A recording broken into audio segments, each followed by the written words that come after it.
Amidst the sprawling grandeur of the celestial stands, the gods recline, their massive forms lounging in seats carved from the stars themselves.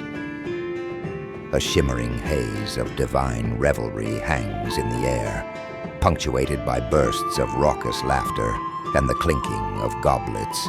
Rokthar, the god of animated stone, swirls a thick, glowing drink in his hand, eyes lazily fixed on the mortal champions ascending the grand staircase far below. Look at them. Rokthar grumbles, his voice rumbling like a landslide. Scurrying up the steps, so full of ambition, yet not an ounce of grandeur between them. Buzalor, goddess of insectoid life, her wings flickering with a faint hum, snickers as she tilts her head to observe, her compound eyes narrow. Yes, Rokthar. She leans in, her interest piqued. That one. The shiny one there, doesn't he stand out like a well-polished toy? Rokthar squints, unimpressed. A toy indeed, nothing more. A pile of bolts. Buzalor buzzes with mischief, a sly grin forming on her face. Oh, Rokthar, you brute. You lack imagination. Look at that shine. Such a blank slate. So easily molded. She chuckles, her wings vibrating with excitement. I have an idea. A wager, perhaps. Let's see which of us can turn this pitiful creation into something truly spectacular. Rokthar throws his head back in a booming laugh. Huh? You think that heap of metal has potential? Fine. I'll take that bet, Buzalor. But when I win, you owe me a favor. To be called upon whenever I please. Buzalor's wings hum with glee. She glances down at the ascending mortal. Let's see if we can make this interesting. Below, on the grand staircase, one, the automaton, marches with silent precision, his metal body reflecting the soft glow of the distant divine light.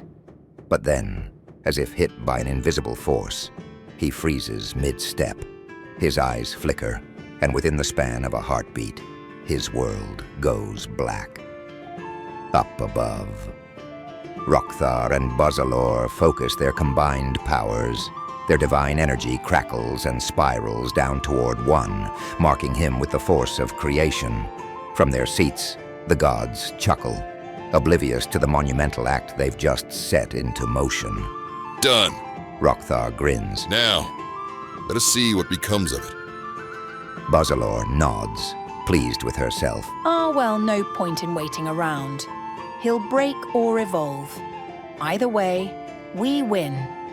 The gods lean back, exchanging dismissive glances, already moving on to more revelry and drink, their attention wavering from the chaos they've ignited. One finds himself floating in an endless expanse of blackness, a void that feels eternal. His systems spark, attempting to understand this new state of being. He scans. His circuits search for data, for meaning, but nothing, until a sudden surge of energy bursts through his core. Deep within him, something ignites. It starts as a flicker, a tiny flame that wasn't there before, a spark of life. One's once rigid movements soften, and for the first time in his existence, he can feel the energy flowing through him like a pulse, a heartbeat. His consciousness expands, the black void now swirling with blue runes. They dance around him, forming intricate patterns that speak of ancient magics, powers far beyond his understanding. A voice crackles to life within the void, cold and mechanical. Ah, I found you. New directive: create, craft life, bring anew. One's systems hum to life with a new purpose, as if a long-dormant part of him has suddenly awoken. As the blue runes swirl around him, one notices something change within his internal systems. 3 glowing upgrade paths appear before him, each one pulsating with its own distinct power. The first, a glowing port within his chest, bears the name Echo Sync V10. This upgrade would allow him to connect with himself across time and space, creating echoes of his own existence. Red and blue holograms of his future and past selves flicker around him. As he grows stronger, these reflections will become real, visible to others, able to act in unison with him as if he always has multiple versions of himself working together. The second, a blacksmith's hammer, materializes in his hand, labeled Forge Weave V10. The hammer's form shifts subtly, constantly adapting, promising the ability to repair anything inorganic. This includes not only machines and weapons, but also one himself. By focusing for a brief time, he can heal his own body and later enhance the gear and tools of those around him, crafting items of unimaginable power. The third, a massive red mechanical fist, vibrates with latent energy, titled Shatter Code V10. The fingers tremble with barely controlled destructive force.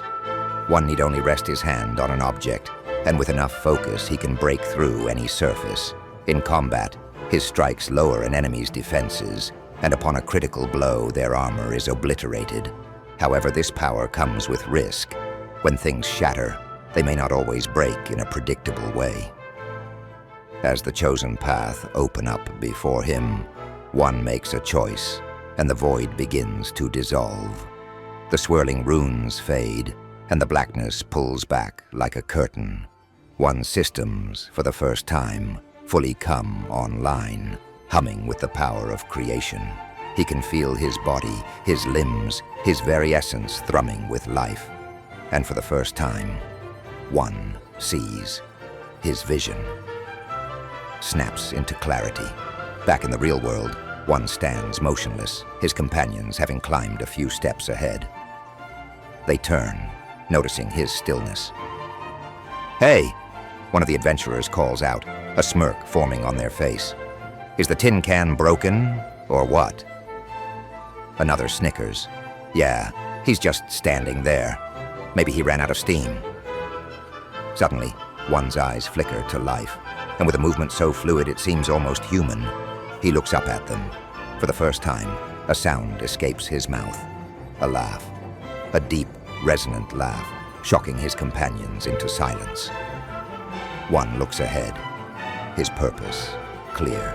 He steps forward, each movement now filled with confidence, each step resonating with new energy. The spark within him burns bright, and as he walks, the only thought echoing through his mind is, "It is time to create."